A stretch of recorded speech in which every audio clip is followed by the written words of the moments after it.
Teremos hoje o privilégio de concluir essa série sobre amizade, sobre relacionamentos bíblicos, aquilo que Deus espera de nós. E para você que não esteve conosco, essa é a sexta mensagem. Nós vimos inicialmente que a possibilidade de nós nos relacionarmos com os nossos semelhantes é algo que Deus nos deu, é algo que vem dele, porque Ele mesmo se relaciona conosco. Nós vimos também que Jesus escolheu amar apesar da pressão externa para não fazê-lo. Lá em João capítulo 13, nós vemos um grupo de homens que aparentemente estava comprometido com Jesus, mas nós vemos eles disputando para ser qual era o maior deles. Nós vemos Judas traindo Jesus e ainda assim Jesus escolheu amá-lo. E por fim, nós vemos nas últimas 3 mensagens quais são os deveres dos relacionamentos dentro da igreja, dentro da esfera da igreja. Os homens mais velhos, lá em Tito capítulo 2, versículo 2. As mulheres em geral, dos versículos 3 até o versículo 5. E os deveres dos homens mais novos, versículos 6 até o versículo 8. Eu desejo concluir com vocês hoje, usando talvez o melhor exemplo de integridade que nós temos dentro da palavra de Deus, obviamente depois de Jesus Cristo, com um grupo de amigos. Pessoas que não se intimidaram com a influência cultural e se mantiveram firmes mesmo diante das mais difíceis provas. Provas que eu tenho certeza que nenhum de nós já passou. Creio que esse exemplo que nós vamos entender hoje vai nos mostrar, entre outras coisas, o que realmente significa viver para Deus, que é o alvo de qualquer relacionamento. E esse relato que nós vamos estudar hoje, ele se encontra no Antigo Testamento, e ele foi escrito por volta do século VI. E a gente vai ver basicamente, de maneira muito panorâmica, os 3 primeiros capítulos desse livro. Agora, só para dar uma introdução, para você entender qual é o contexto em que isso acontece, no primeiro ano do reinado de Nabucodonosor, que é 605 a.C., o seu pai, chamado Nabopolassar, você que vai ter filho em breve aí, se quiser aproveitar esses nomes horrorosos, o pai dele faleceu. E Nabucodonosor entrou em guerra contra a Síria e contra o Egito, derrotando essas 2 nações e levando cativo essas 2 nações. No mesmo ano, Nabucodonosor invadiu Judá e levou cativa Judá. E nessa primeira deportação que a gente chama, Daniel e seus amigos, junto com um grupo que poderia chegar a 75 adolescentes, você vai ver que eles eram adolescentes nessa época, foram levados. Jovens que eram da linhagem real, a gente vai ver um pouco isso mais para frente, mas eles foram levados com esse grupo em 605 a.C. Na segunda vez, que foi 598, com o rei Jeoaquim, o fato interessante é que foi quando Ezequiel foi levado para a Babilônia. Então Ezequiel, quando a gente vai pensar na Bíblia, Ezequiel e Daniel são contemporâneos e escreveram a partir do mesmo lugar. É interessante ver isso. Como é que Deus levou esses homens para a Babilônia e fez eles escreverem daquele lugar coisas tão importantes. E na terceira e última, a gente tem o rei Zedequias. O rei Zedequias, a gente chama ele de rei marionete, porque ele não mandava nada, mas ele era rei em Judá. E esse rei fez um acordo com o Egito, escondido de Nabucodonosor. Isso causou a fúria de Nabucodonosor, que invadiu Jerusalém. E quando você estuda história natural, você estuda justamente essa data, 586, como a destruição de Jerusalém. Ele destruiu o templo, derrubou os muros. E eu brinco que a última coisa que Zedequias viu, ele levou Zedequias junto. A última coisa que Zedequias viu foi Nabucodonosor executando seus 2 filhos. Por que eu digo que foi a última coisa que ele viu? Porque depois Nabucodonosor arrancou os olhos de Zedequias. Para você ver a crueldade desse homem. Esse homem não tolerava que qualquer pessoa desafiasse a ele. E eu dei esse pano de fundo justamente para você entender o que Nabucodonosor era capaz de fazer, como monarca que era, com alguém extremamente egocêntrico. Agora nós vamos olhar para um aspecto específico do capítulo 1 e do capítulo 3 que revelam a importância do caráter dentro de um relacionamento de amizade.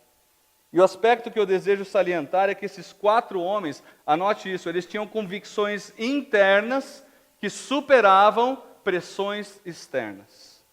Esses homens tinham convicções internas que superavam pressões externas. Olhe comigo para o capítulo 1, eu vou projetar todo o texto para você, que é um capítulo longo e a gente vai ler ele inteiro. No terceiro ano do reinado de Joaquim, rei de Judá, Nabucodonosor, rei da Babilônia, veio a Jerusalém e a sitiou. E o Senhor entregou Joaquim, rei de Judá, nas suas mãos, e também alguns dos utensílios do templo de Deus. Ele levou os utensílios para o templo do seu Deus, na terra de Sinear, e os colocou na casa do tesouro do seu Deus. Depois o rei ordenou a Aspenaz, chefe dos oficiais da corte, que trouxesse algum dos israelitas da família real e da nobreza, jovens sem defeito físico, de boa aparência, cultos, inteligentes, que dominassem os vários campos do conhecimento e fossem capacitados para servir no palácio do rei. Ele deveria ensinar-lhes a língua e a literatura dos babilônios. De sua própria mesa, o rei designou-lhes uma porção diária de comida e de vinho. Eles receberiam um treinamento durante 3 anos e depois disso passariam a servir o rei. Entre estes estavam alguns que vieram de Judá: Daniel, Ananias, Misael e Azarias. O chefe dos oficiais deu-lhes novos nomes.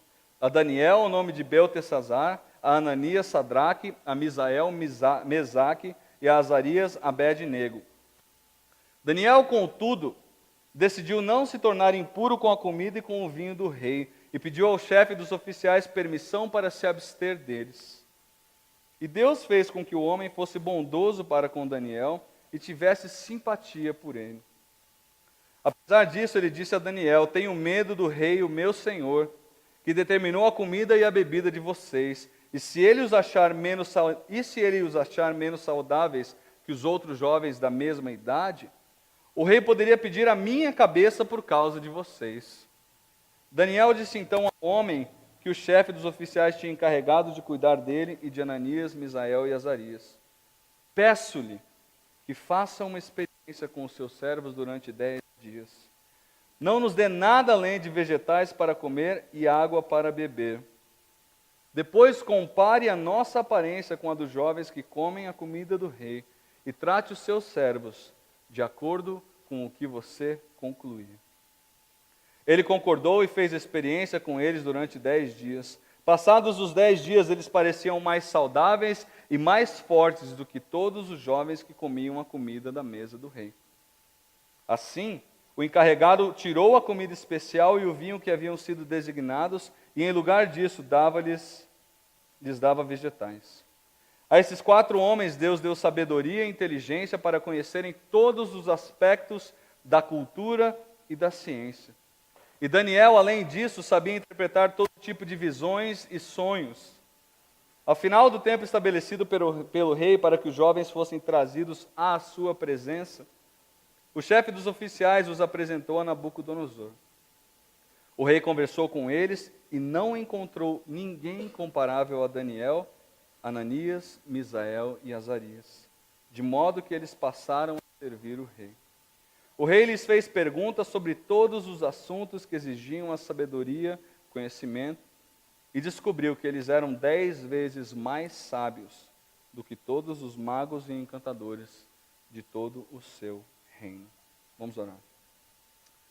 Deus, nós estamos diante da Tua palavra, Deus. Ela está aberta diante de nós e nós cremos que o Senhor deseja falar conosco. Deseja falar conosco, Deus, porque assim como esses 4 jovens passaram por pressões, nós também passamos. E esses 4 jovens, Deus, são exemplos de como nós devemos e somos capazes de nos mantermos firmes, mesmo diante das pressões. Mas Deus, o texto vai dizer claramente que esses jovens se mantiveram firmes, porque eles tinham convicções muito sérias a respeito de como eles deveriam agir, de como eles deveriam viver. E eu peço isso em nosso favor, Deus, que o Senhor fortaleça as convicções do nosso coração, para que as pressões externas, Deus, elas sejam sempre inferiores, menores, mais fracas do que as convicções que nós temos por causa da Tua palavra. Eu oro isso em nome de Jesus. Amém. Pode colocar o próximo slide para mim? As duas decisões que nós vamos ver do capítulo 1 e do capítulo 3, elas têm um contexto hostil, uma decisão corajosa e um resultado surpreendente. Qual foi a decisão corajosa? Se você lembrar o contexto do que nós estamos falando aqui, Daniel e seus amigos são então levados de Judá, escolhidos pelos babilônicos. E aí o versículo 4 vai dizer por que eles foram escolhidos, por três coisas basicamente.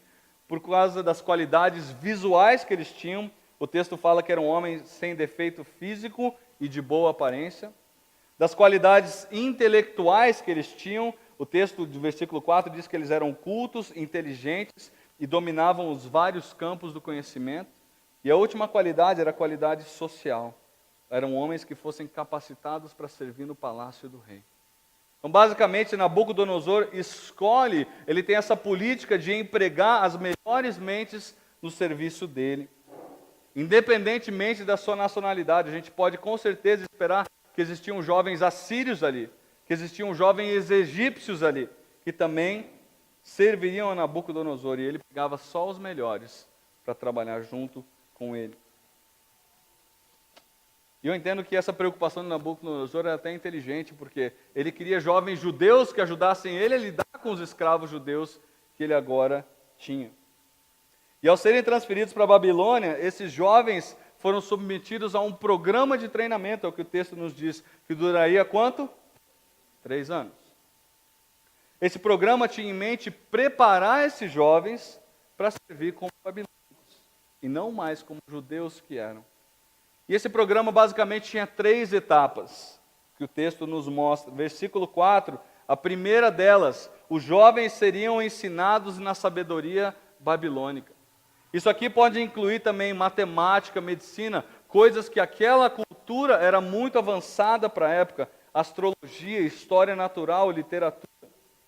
Eles receberiam então uma instrução formal, eles iriam para o colégio. Essa que é a ideia dessa primeira parte, eles seriam educados pelos babilônicos. A segunda etapa está lá no versículo 7. O nome desses homens haveria de ser mudado. Por quê? Isso a gente chama de processo de aculturação. Para você ver, esses homens, eles tinham nomes judeus, né? Daniel, Misael, Ananias e Azarias. Sempre que você tem um nome na Bíblia que termina com El, você tem alguma associação com o nome da aliança de Deus, né? Por exemplo, Daniel significa Deus é meu juiz. Misael significa quem é como Deus. E aí os outros dois também têm significado. Ananias, Deus demonstrou graça. E Azarias, Deus ajudou. Agora esse é o significado do nome deles, hebraico. E eles recebem então nomes babilônicos. E olha que interessante, os nomes deles são dados a partir dos deuses babilônicos. São 3 deuses basicamente, Bel, Aku e Nego, ou uma variante de Nebo. Então Daniel teve o nome dele transformado para Beltesazar, que significa príncipe de Bel. Vendo que isso tem a intenção de identificar essas pessoas com outro Deus que não com o Deus que elas serviam. Bel na Bíblia é o mesmo que Baal, muitas vezes a tradução é diferente, mas Baal tem o mesmo significado de Bel. Ananias seria chamado Sadraque, que significava ordem de Aku, que era um dos deuses. Misael seria chamado Mesaque, aqui a gente não tem nenhuma informação de deuses babilônicos. E Azarias seria chamado de Abed-nego, que significa servo de Nebo. E eu preciso lembrar com você que tanto o ensino da cultura quanto a troca de nomes era uma maneira comum do monarca demonstrar uma superioridade sobre as culturas que foram dominadas. Ah, seu nome é Daniel? Não vai ser mais. Quem diz o seu nome agora sou eu, seu nome vai ser esse. Então há uma maneira de Nabucodonosor impor o fato de que ele era superior ou ele era o dominador daquela cultura. Isso não é a única vez que acontece na Bíblia. Interessante, se você olhar em Gênesis 41, 45, há um outro jovem que tem seu nome mudado pelo faraó. Quem que é? José. Olha que nome bonito, Zafenate Paneia, né? Que beleza. Mas ele teve, então isso era uma coisa comum. Os monarcas mudavam os nomes dos seus escravos para identificá-los de acordo com a sua própria cultura. Agora, um pequeno detalhe que eu acho interessante aqui, que os nomes originais, tanto de Daniel quanto dos seus amigos, possivelmente revelam pais que eram tementes ao Senhor.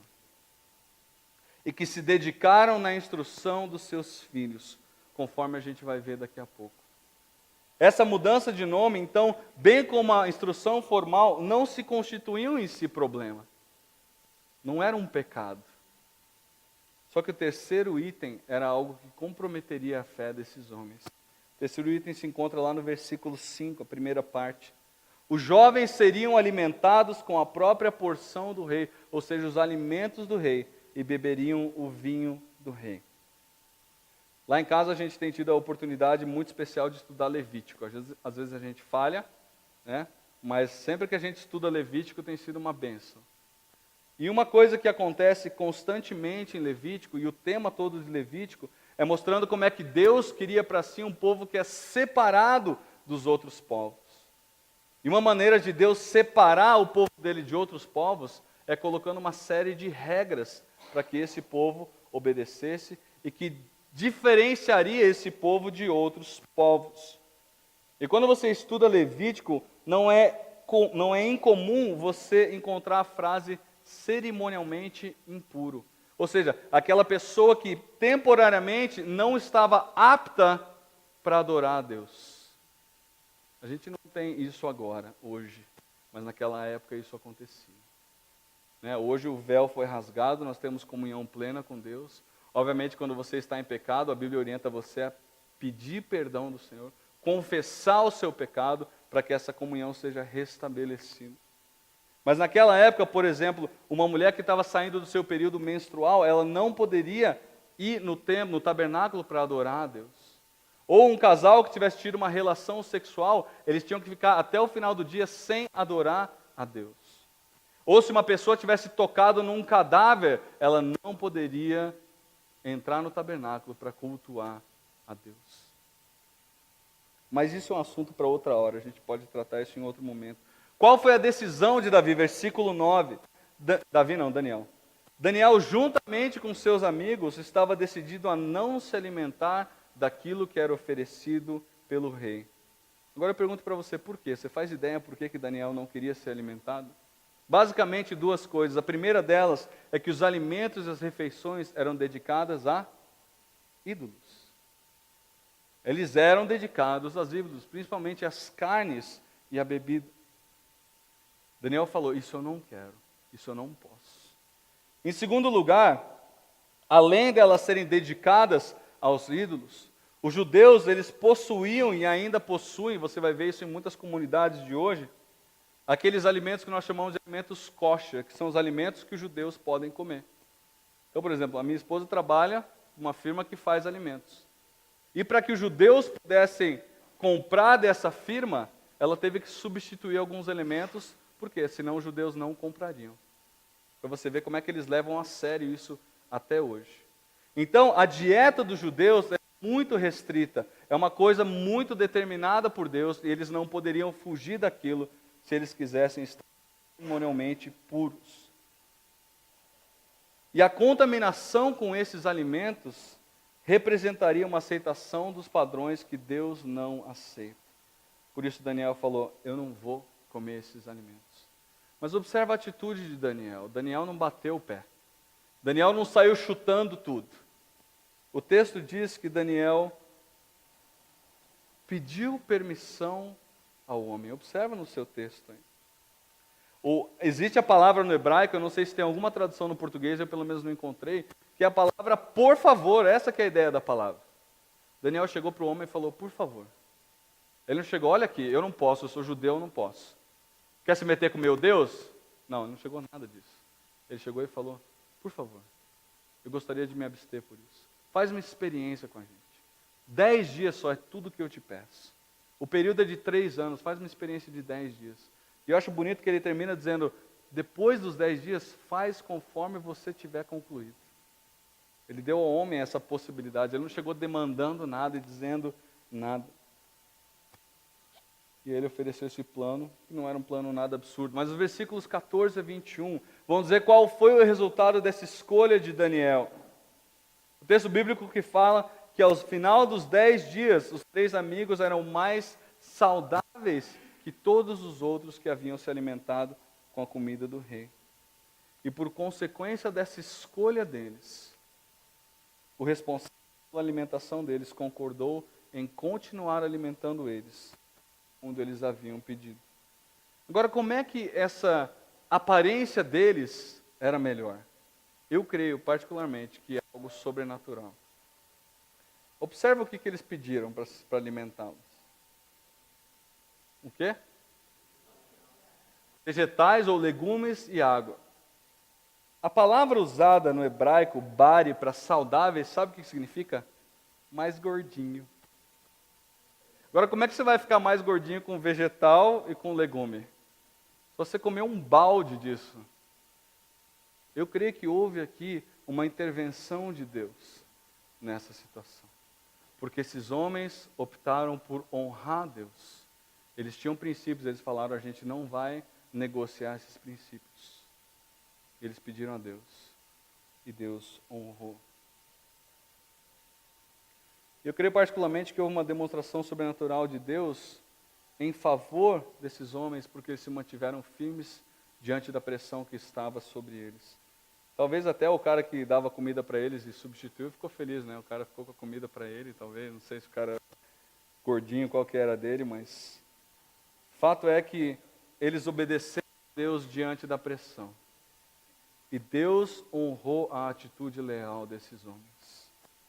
Eu creio que Deus honrou de 2 maneiras. A primeira eu acabei de mencionar, que é a aparência mais saudável desses homens com relação aos outros. Eu creio que Deus operou o primeiro milagre na vida desses homens, dizendo, vocês me obedeceram, eu vou dar cabo ao meu plano, e vocês estarão melhores do que aqueles que têm comido a comida do rei. Mas em segundo lugar, o texto nos diz que foi a sabedoria que Deus concedeu a esses homens.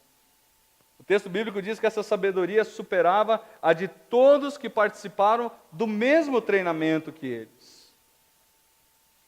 E o texto bíblico diz 10 vezes mais, para dizer simplesmente, eles eram muito mais inteligentes do que os outros. Certo comentarista disse, não foi Nabucodonosor que escolheu o currículo a ser estudado pelos jovens judeus, mas o próprio Deus, para usá-los para o seu propósito soberano. E quando eu estou estudando esse texto, eu imediatamente lembrei de Moisés. A gente falou de Moisés rapidamente no nosso grupo sexta-feira. O texto bíblico de Hebreus, capítulo 11, versículos 25 a 29, vai dizer que Moisés preferiu a desonra de Cristo aos prazeres transitórios do pecado. E Deus abençoou esse homem. E Deus usou grandemente esse homem que não negociou os seus valores. Há outro paralelo bíblico, nós mencionamos rapidamente isso, que é o paralelo de Daniel com quem? José. Outro homem que recusou uma oferta para pecar com a esposa de Potifar. E ele aparentemente foi injustamente lançado na prisão porque ele não havia feito nada de errado. Mas pelo fato dele não ter negociado os valores que ele tem, se você olhar em Gênesis, ele vai dizer, como é que eu pecaria contra o meu Deus fazendo isso? O que aconteceu com José? Ele foi colocado no segundo posto mais alto do Egito. Nós vemos a fidelidade ao Senhor, tanto em José, quanto em Moisés, quanto aqui, sendo recompensada com sabedoria e com capacitação.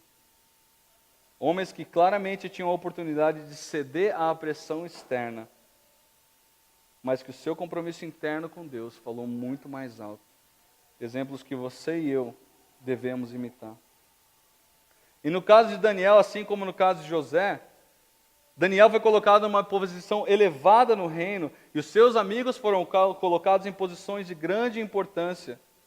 E sabe o que me chama a atenção aqui? Esses homens tinham cerca de 18 anos quando isso aconteceu. Se você lembrar da cultura daquela época, uma pessoa até os seus 60 anos não era uma pessoa bem vista. Ele era o tipo de pessoa que eu não tenho nada para ouvir de você. No entanto, o texto diz que esses homens com essa idade foram colocados no posto mais elevado que tinha, depois do próprio rei, porque eles decidiram honrar ao Senhor. Agora você deve estar pensando comigo, é possível que os 3 amigos, coloque o próximo slide para mim. pode marcar o seu X aí. Qual que é a alternativa que você escolhe? Esses 3 amigos foram na onda de Daniel, ou esses 3 amigos realmente tinham uma convicção interna que era superior à pressão externa? Vá comigo para o capítulo 3 e você vai ver que é a segunda alternativa. Eu acho interessante pensar que no capítulo 3,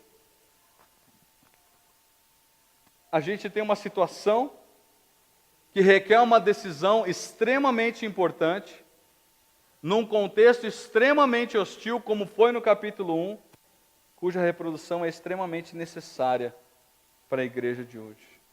A primeira decisão, então, foi aquela do capítulo 1, de não se contaminar, não ceder.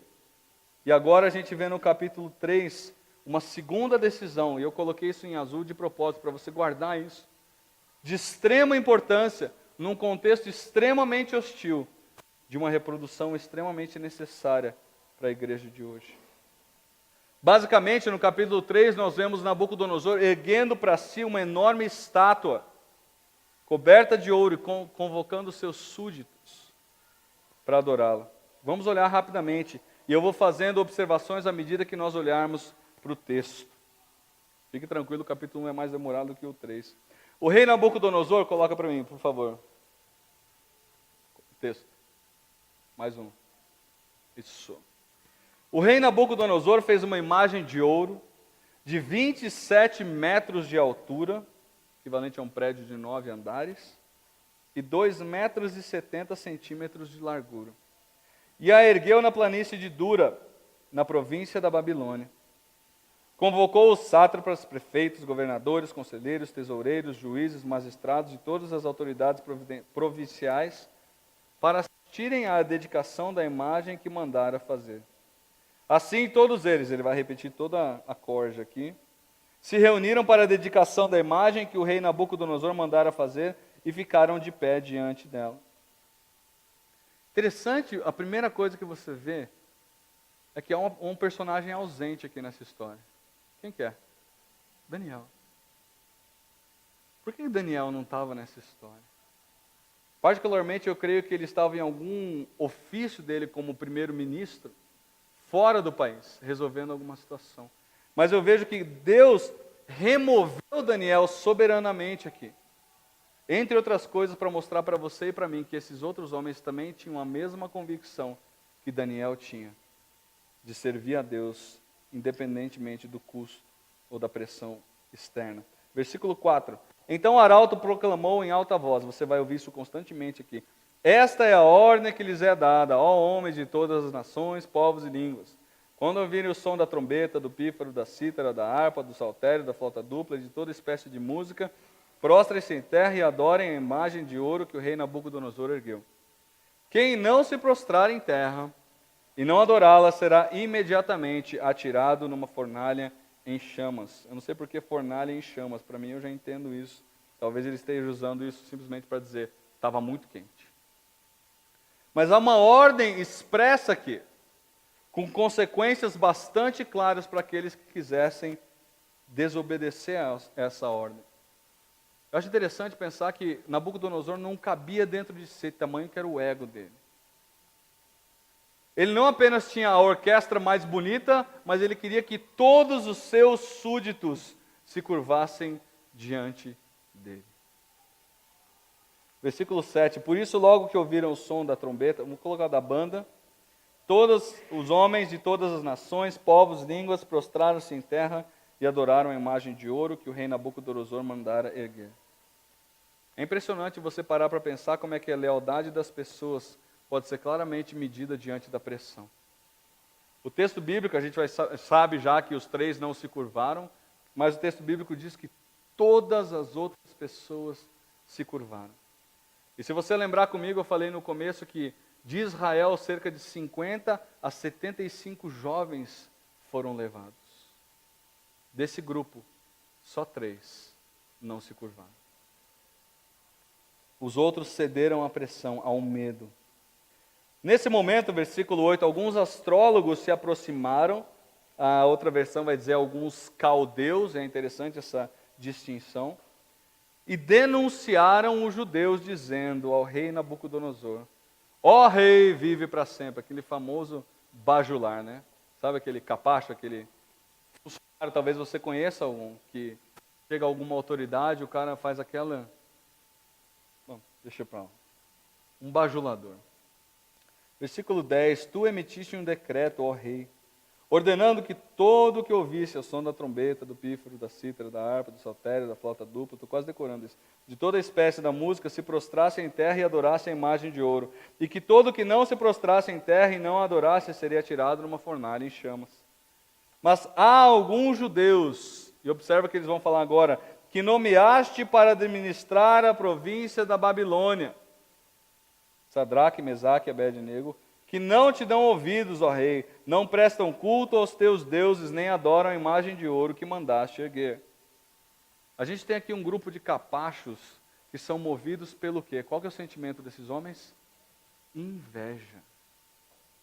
Repara que a motivação para eles acusarem os homens não é, eles não estão te adorando, Deus. Qual que é? Esses caras que o Senhor colocou acima de nós, não te adoram. Em outras palavras, nós queremos a posição que eles têm. Portanto, tira eles da jogada porque nós queremos esses cargos. Sabe o que eu acho interessante? Que se você olhar em capítulo 2, versículo 49, você vai ver que quando Nabucodonosor colocou esses homens acima de todos os outros, isso só aconteceu porque Daniel interpretou um sonho de Nabucodonosor, que nenhum outro homem foi capaz de interpretar. E que se Daniel não tivesse interpretado, todos os outros homens teriam morrido.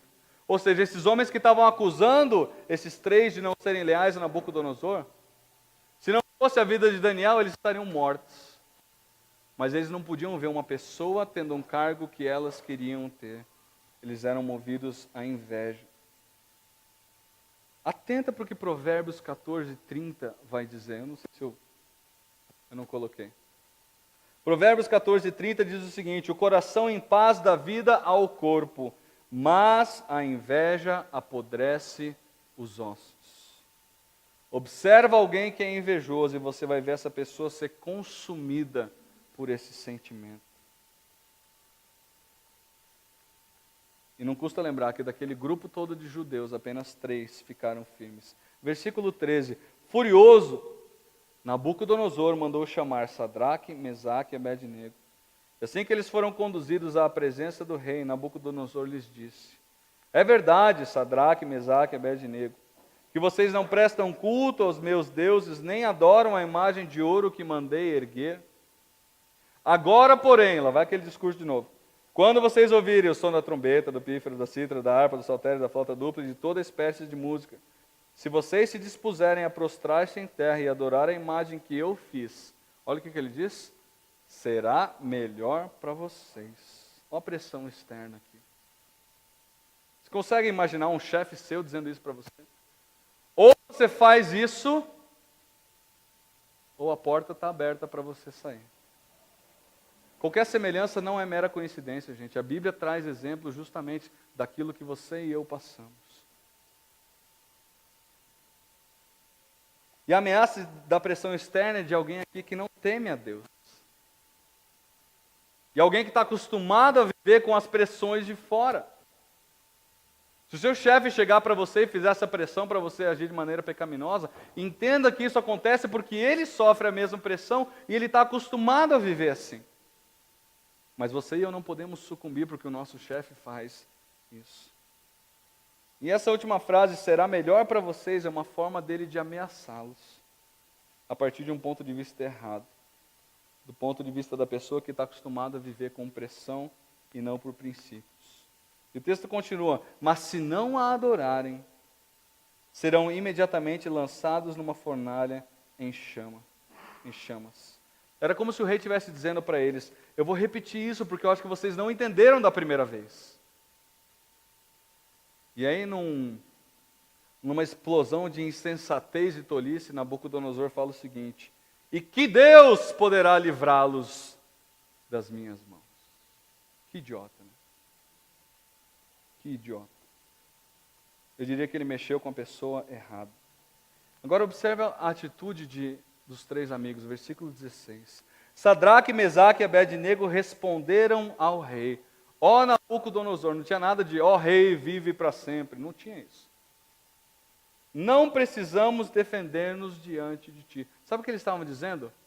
A acusação deles é verdadeira.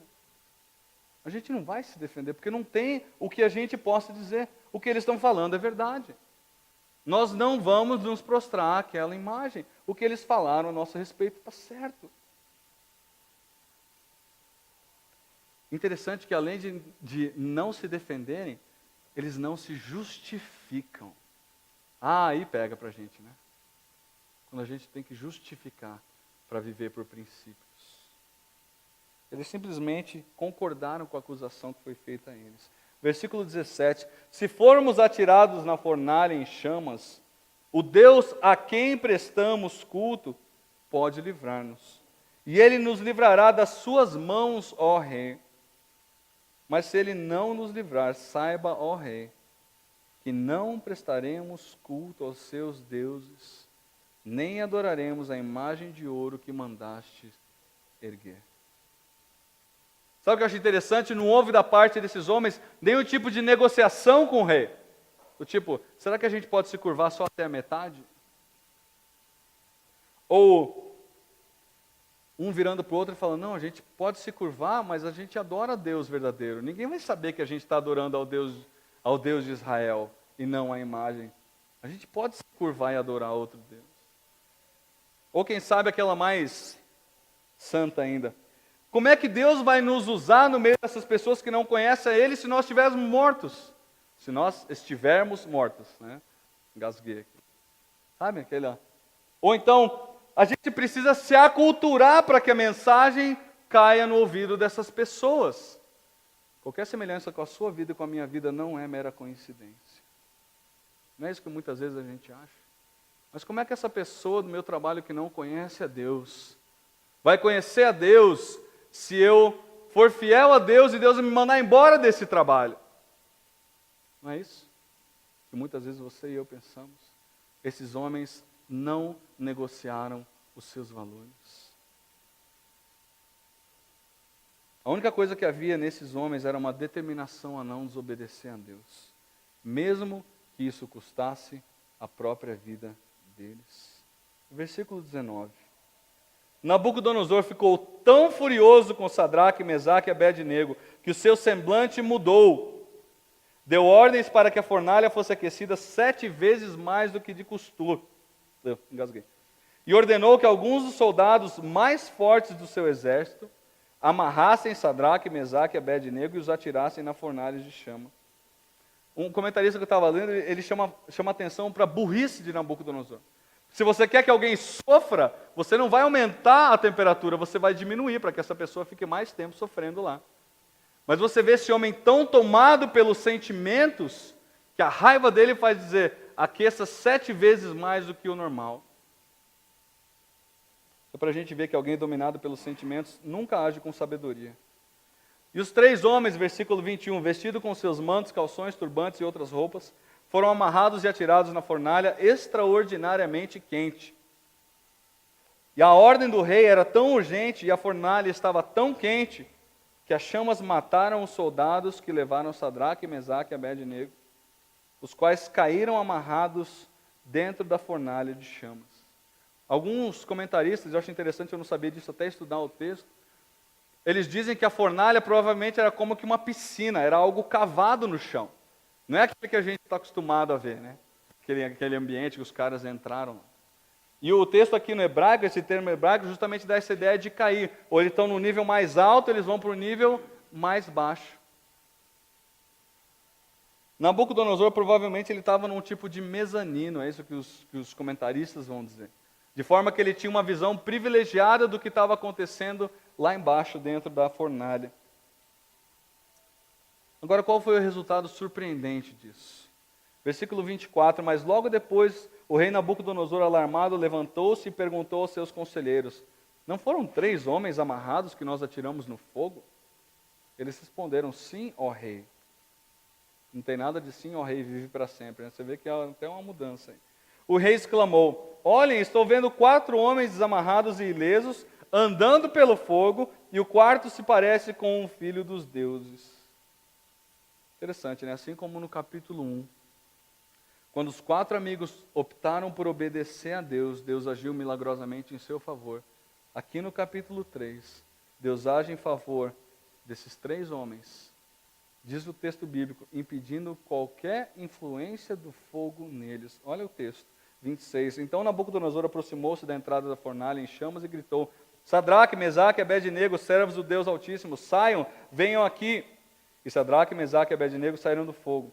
Os sátrapas, prefeitos, os governadores e os conselheiros do rei se ajuntaram em torno deles e comprovaram que o fogo não tinha ferido o corpo deles, nem um só fio de cabelo tinha sido chamuscado, os seus mantos não estavam queimados e não havia cheiro de fogo neles. Versículo 28, disse então Nabucodonosor: Louvado seja o Deus de Sadraque, Mesaque e Abednego, que enviou o seu anjo e livrou os seus servos. Eles confiaram nele, desafiaram a ordem do rei, preferindo abrir mão das suas vidas a que prestar culto e adorar a outro Deus que não fosse o seu próprio Deus. Por isso eu decreto que todo homem de qualquer povo, nação e língua que disser alguma coisa contra o Deus de Sadraque, Mesaque e Abednego, seja despedaçado e sua casa seja transformada em um monte de entulho, pois nenhum outro Deus é capaz de livrar ninguém dessa maneira. Então o rei promoveu Sadraque, Mesaque e Abednego a melhores posições na província da Babilônia. Novamente a gente vê Deus honrando o compromisso ou a convicção interna desses homens diante da pressão. Agora talvez você esteja se perguntando: Henrique, o que isso tem a ver com amizade? A gente viu 2 textos belíssimos da palavra de Deus, mas o que isso tem a ver com amizade? Eu vou dizer para você, eu creio que um dos maiores erros que você e eu cometemos quando a gente passa por situações de dificuldades é que nós nos isolamos. Já parou para pensar nisso? Observa, por exemplo, lá em 1 Reis, o que aconteceu com um profeta. Quando ele soube que Jezabel queria matá-lo, ele anda a distância, se não me engano, de 70 quilômetros. Ele deixa o seu servo e ele fica sozinho. E aí quando ele está sozinho, ele pede para si a morte. Depois leia esse texto, 1 Reis 19, é um texto muito bonito, muito interessante da gente ver. Mas a questão é que Deus deu irmãos em Cristo para você e para mim, de forma que a gente possa passar pelas dificuldades, e de forma que essas pessoas possam nos ajudar a ficar firmes diante da pressão que é externa. Por vezes esse seu amigo vai apenas lembrar você de um princípio bíblico, que a gente está se esquecendo numa situação que é adversa. Ou talvez esse amigo vai nos impedir de fazer algo que é pecaminoso. E eu vejo isso claramente no capítulo 2 de Daniel, e eu vou concluir com isso. Fica tranquilo, a gente não vai ler mais um capítulo. Eu só vou dar o panorama do que está acontecendo. Nabucodonosor tem um sonho, e ele fala: eu quero saber a interpretação desse sonho. Ele fala para os sábios. E aí os sábios falam para ele: tá bom, qual foi o sonho? Ele falou: não vou dizer. Você vai ter que me dizer qual foi o sonho que eu tive, e se você não me disser o sonho e a interpretação, você vai morrer. Não só você, como todos os sábios do Egito. Uau, do Egito não, da Babilônia. Sabe o que eu acho interessante? Versículo 17. Versículo 17 do capítulo 2 diz o seguinte: então Daniel chegou na sua casa e encontrou seus amigos, e o que eles fizeram? Oraram a Deus. A gente tem mais uma situação adversa, e o que esses homens optam por fazer? Orar. Espera aí, o final do capítulo 1 tinha dito que esses homens eram 10 vezes mais sábios do que todos os outros. Daniel não se apoiou na sua própria sabedoria. Daniel se voltou para Deus, e o texto diz que Daniel pede a Deus: Deus, tem misericórdia da nossa vida. Sabe o que é mais bonito ainda do que isso? Depois que Deus revela o sonho e a interpretação a Daniel, olha o versículo 20. O que esses homens fazem de novo? Oram. Eles oram agradecendo a Deus. E eu acho belíssimo o fato de que esses 4 homens estão juntos. Parece que eles têm um elo que é feito pelo Senhor Deus. Eles têm como que um pacto dizendo: é Deus que vai guiar a nossa vida. Seja qual for a situação, a vida desses homens girava em torno do Senhor e dos princípios de vida espiritual que eles haviam aprendido. A pressão externa, observe isso, nunca exerceu sobre eles maior força do que a convicção interna que eles tinham. Houve momentos de dificuldade para eles, sem dúvida. Houve momentos de fraquejar, eu não duvido que tenham, porque eles eram humanos como você e eu. Mas o relacionamento de amizade que eles tinham os fez caminhar na direção que Deus queria. Talvez um dizendo para o outro, opa, não é por aí. Talvez um dizendo para o outro, espera aí, se a gente se alimentar com isso, o que vai estar acontecendo? Talvez um dizendo para o outro, não se curve, cara, por favor, não se curve. A gente tem um pacto com Deus, a gente tem um compromisso com esse Deus. Eu te seguro se você tiver com dificuldade, mas não se curve. Mas o relacionamento que esses homens tinham ajudou esses homens a tomar decisões extremamente corajosas em meio à pressão extremamente forte e obtiveram resultados extremamente milagrosos da parte de Deus. Eu queria que você pensasse, deixa esse slide para mim, nas situações da sua vida. Certamente você se encontra aí nessa parte do meio, num contexto extremamente hostil, todos nós estamos. Não há lugar para onde a gente olhe que não tem hostilidade. Não há. No seu emprego, no meu emprego é tudo igual, muda só o CPF, eu costumo falar isso. A perseguição é igual, o desprezo é igual, o menosprezo é igual. A reprovação que você recebe das pessoas por ter os seus princípios é o mesmo, talvez em quantidades diferentes. Entretanto, você e eu temos uma escolha a fazer. E eu coloquei lá uma escolha de tremenda importância e de coragem. Ou eu cedo aos valores que eu tenho dentro de mim, ou eu cedo à pressão. A pergunta que eu faço para você é: o que vai falar mais alto na sua vida? É o risco de você perder o seu emprego com uma prestação de um apartamento para pagar? Ou é o Deus a quem você serve? Sabe o que eu acho interessante? A gente sabe o desfecho da história de Daniel. Não sabe? Pensa nos 3 amigos de Daniel quando eles foram lançados. Eles pensaram assim, bom, se Deus não nos salvou do fogo, Ele vai nos salvar no fogo. Imagina eles caindo na fornalha. Será que não rolou um arrependimentozinho? Eu acho que não. Eles estavam convictos de que eles tinham que servir a Deus. E eles já viram Deus agir no passado de maneira sobrenatural sobre a vida deles. É fácil a gente olhar a história deles porque a gente já sabe o final. Mas esses homens sofreram. Quem sabe esses 10 dias que eles passaram se alimentando com legumes e água, o que passou no coração desses homens? Talvez um deles virar para Daniel, Daniel, que ideia que você teve, cara? Ou então, o cara olhando aquela carne maravilhosa lá e comendo aquele legume sem graça. Sem graça. Um chuchu. Né? O cara com aquela picanha lá e ele... Né? Talvez um amigo virou para o outro, imagina que isso é, que chuchu pega gosto de tudo, né? Você botar... Mas eles se mantiveram firmes. Eles se mantiveram firmes em meio à pressão. E eu entendo que a amizade que teve um papel fundamental na vida deles, como tem na sua vida e na minha vida. E eu volto a dizer, o primeiro ambiente em que as amizades têm que fazer diferença na sua vida é na sua casa. Seu marido, seu filho, seu pai, sua mãe, seus irmãos. Esse deve ser o primeiro ambiente de proteção, vamos dizer assim, de blindagem. Talvez virar para a esposa e falar assim, nesse rumo a gente não vai, porque isso não vai agradar a Deus. Ou da esposa falar, querido, você está lembrando disso? Não é você dar ordem para o seu marido, não, toma muito cuidado com isso. Mas a sua atitude de submissão e de amor a Ele vai poder transformar a vida desse homem. E esse homem pode entender, opa, esse caminho realmente é errado.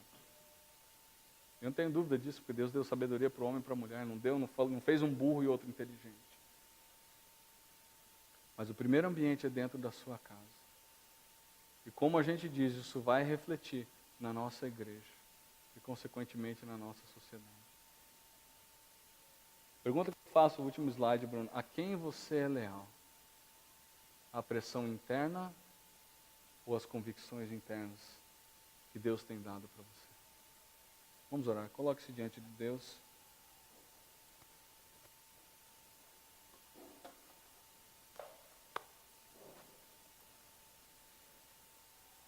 Deus, muito obrigado pela tua palavra, Deus, porque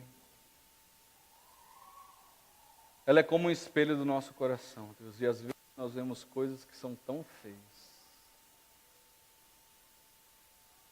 Mas eu louvo, Senhor Deus, porque a gente tem a oportunidade de ver essas coisas feias e mudá-las.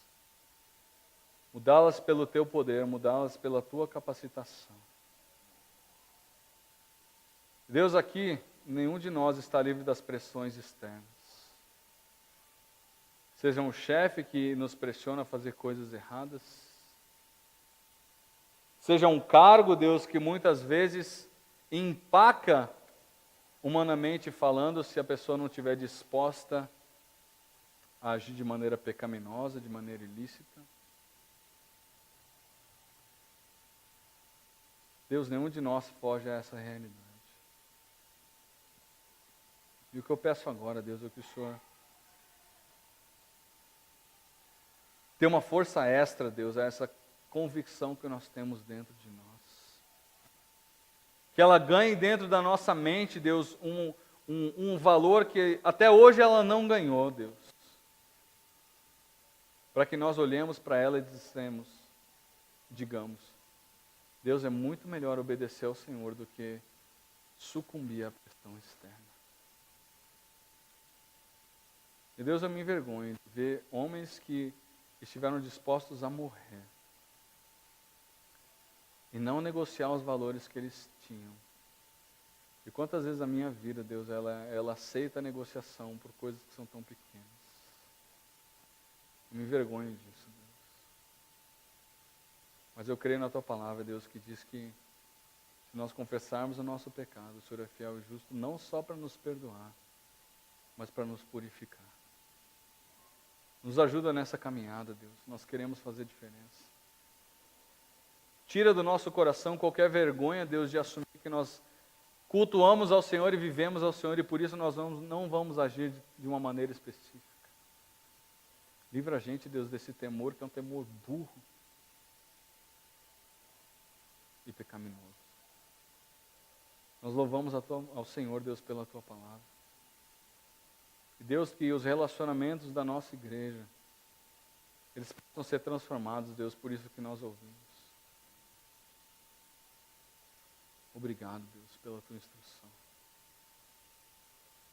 Não há Deus como o Senhor, Deus. Não há. Em nome de Jesus.